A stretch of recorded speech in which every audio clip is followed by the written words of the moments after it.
Friends, நம்ம இன்னைக்கு இந்த வீடியோவில் எந்த விஷயத்தை பற்றி பேச போகிறோம், யாரை பற்றி பேச போகிறோம் அப்படின்னு சொல்லி கேட்டோம் அப்படின்னா, ஒரு வழியாக வந்துட்டு பார்த்தோம் அப்படின்னா இந்தியா கூட்டணி இருக்கு இல்லையா, இந்தியா கூட்டணியுடைய வேட்பாளராக தேஜஸ்வி யாதவ் பீகார் சட்டமன்ற தேர்தலுக்காக அறிவிக்கப்பட்டிருக்காரு அப்படின்னு தான் சொன்னோம். ஸோ இன்னும் ஒரு சில வாரங்கள் தான் வந்துட்டு பார்த்தோம் அப்படின்னா பீகாருக்கான சட்டமன்ற எலெக்ஷனுக்கு இருக்குது அப்படின்னே சொல்லலாம். இதில் வந்துட்டு பார்த்தோம் அப்படின்னா என்டிஏ இருக்காங்க இல்லையா, என்டிஏ வந்துட்டு பார்த்தோம் அப்படின்னா ஜேடியூவோட சேர்ந்து வந்துட்டு கூட்டணி அப்படின்றத வலுவாக அமைச்சிருக்காங்க.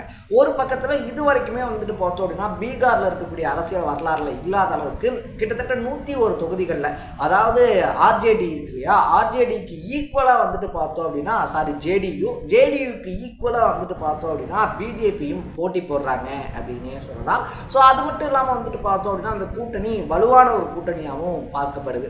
கிட்டத்தட்ட 20 வருஷமாக வந்துட்டு பார்த்தோம் அப்படின்னா பீகாரை தன்னுடைய கட்டுப்பாட்டுக்குள்ளே வச்சிருக்கக்கூடிய நிதிஷ்குமார் இருக்கார் இல்லையா, நிதிஷ்குமார் தான் முதலமைச்சருக்கான வேட்பாளராக என்டிஏ கூட்டணி முன்மொழிஞ்சிருக்காங்க அப்படின்னு சொல்லலாம். ஸோ இதுக்கு அகைன்ஸ்டாக ஆப்போசிட்டாக நிற்கக்கூடிய இந்தியா கூட்டணியில் வந்துட்டு பார்த்தோம் அப்படின்னா பல குளறுபடிகள் அப்படின்றது இருந்துகிட்டு இருந்துச்சு. யார் வந்துட்டு முதலமைச்சர் வேட்பாளர், அதை தாண்டி வந்துட்டு பார்த்தோம் அப்படின்னா இந்தியா கூட்டணி அப்படின்னு சொல்லி ஒரு கூட்டணி இருந்தாலும் கிட்டத்தட்ட 10க்கும் மேற்பட்ட தொகுதிகளில் வந்துட்டு பார்த்தோம் அப்படின்னா கூட்டணியில் இருக்கக்கூடிய கட்சிகளை எதிர்த்து நிற்கக்கூடிய சுச்சுவேஷன் அப்படின்றதும் உருவாச்சு அப்படின்னே சொல்லலாம். ஸோ இதை தொடர்ந்து வந்துட்டு பார்த்தோம் அப்படின்னா காங்கிரஸினுடைய தலைவராக இருக்கக்கூடிய மூத்த தலைவரான அசோக் கெலாட் இருக்கார் இல்லையா, அவர் வந்துட்டு பார்த்தோம் அப்படின்னா நேற்று பாட்னாக்கு வந்தார் அப்படின்னு தான் சொன்னோம்.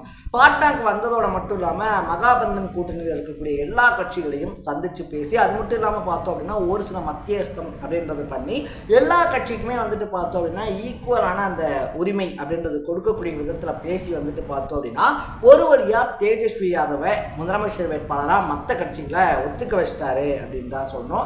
அது மட்டும் இல்லாமல் வந்துட்டு பார்த்தோம் அப்படின்னா இந்த மகாபந்தன் கூட்டணி இருக்கக்கூடிய கட்சிகள் இருக்கு இல்லையா, ஒருத்தருக்கு ஒருத்தர், அதாவது கூட்டணி இருக்கக்கூடிய கட்சிகள் எதிர்த்து தொகுதிகளில் நின்றிருந்தோம் அப்படின்னா அதை வாபஸ் வாங்கணும் அப்படின்னும் அறிவிக்கப்பட்டிருக்கு. ஸோ என்னதான் நடக்குது பீகாரில், அதை தாண்டி வந்துட்டு தேஜஸ்வி யாதவ் எப்படி முன்னிலையில் இருக்காரு, என்ன மாதிரியான விஷயங்கள் அங்கே போயிட்டு இருக்கு அப்படின்னு சொல்லி தான் இந்த வீடியோ நம்ம பேச போகிறோம். அதுக்கு முன்னாடி நம்ம சேனலுக்கு நீங்கள் புதுசாக வந்திருந்தீங்க அப்படின்னா இதே மாதிரி அப்பப்போ அப்டேட்டாக போயிட்டு இருக்க விஷயங்கள், அது கரண்ட் அஃபேர்ஸாக இருந்தாலும் சரி, பாலிடிக்ஸாக இருந்தாலும் சரி, ஸ்போர்ட்ஸாக இருந்தாலும் சரி, அப்பப்போ அப்டேட்டாக போயிட்டு இருக்க விஷயங்களை நீங்கள் தொடர்ந்து தெரிஞ்சுக்கணும் அப்படின்னு ஆசைப்பட்டீங்கன்னா மறக்காம சேனலை ஃபாலோ பண்ணி சப்ஸ்கிரைப் பண்ணிக்கோங்க.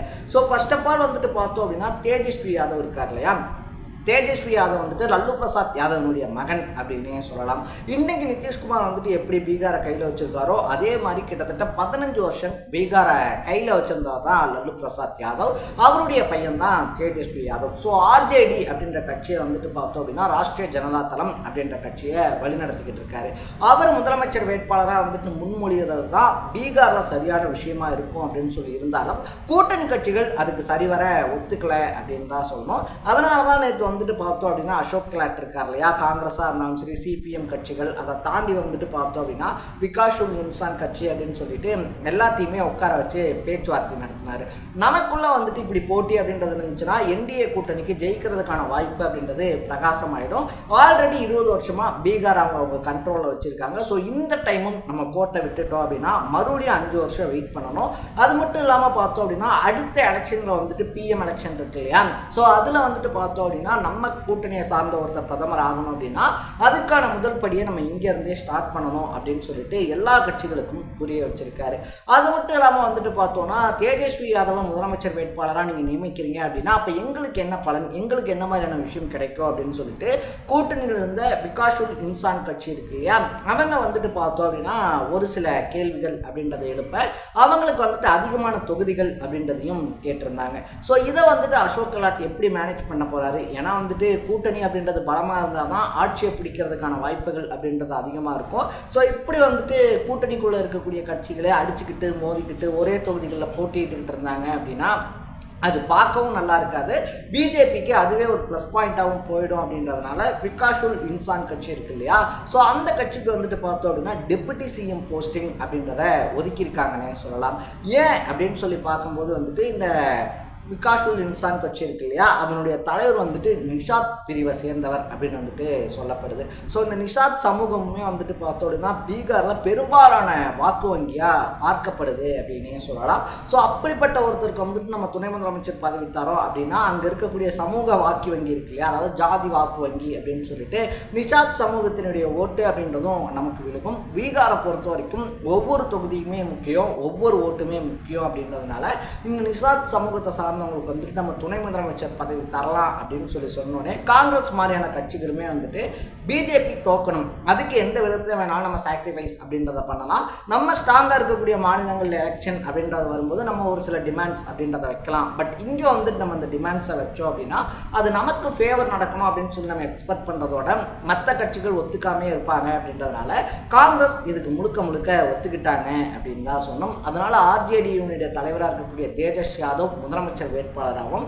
விகாஷ் இன்சுல் கட்சியினுடைய வேட்பாளர் வந்துட்டு பார்த்தோம் அப்படின்னா துணை முதலமைச்சராகவும் நியமிக்கப்பட்டிருக்காங்க, அதாவது அறிவிக்கப்பட்டிருக்காங்க.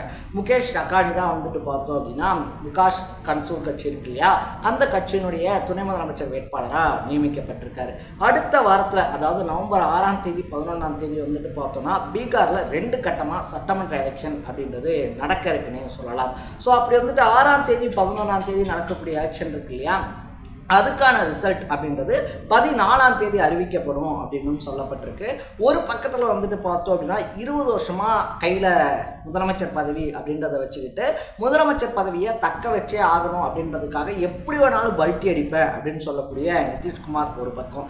இன்னொரு பக்கத்தில் வந்துட்டு பார்த்தோம் அப்படின்னா 15 வருஷத்துக்கு முன்னாடி அப்பா எப்படி பீகாரை கையில் வச்சுருந்தாரோ அதே மாதிரி வந்துட்டு பீகாரில் தவிர்க்க முடியாத ஒரு அரசியல் ஆளுமையாக மாறணும் அப்படின்னு சொல்லி அரசியல் கனவுகளோடு இருக்கக்கூடிய தேஜஸ்வி யாதவ் இருக்கார் இல்லையா, அவர் ஒரு பக்கம் அப்படின்னே சொல்லலாம். ஸோ இந்த எலெக்ஷனை பொறுத்த வரைக்கும் 74 vs 35 அப்படின்னு சொல்லிட்டு சரிசம வயசுல இருக்கக்கூடியவங்க, அதாவது சரி பாதி வயசுல இருக்கக்கூடிய தேஜஸ்வி யாதவோட நிதிஷ்குமார் போட்டியிடுறாரு அப்படின்னு சொல்லலாம்.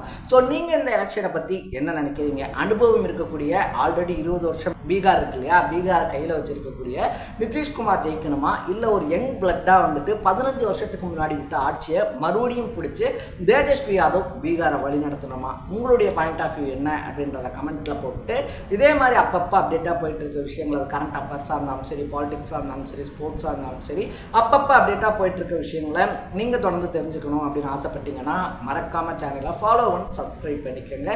நாளைக்கு இதே மாதிரி இன்னொரு இன்ட்ரெஸ்டிங்கான வீடியோட சந்திக்கலாம். தட பை பை.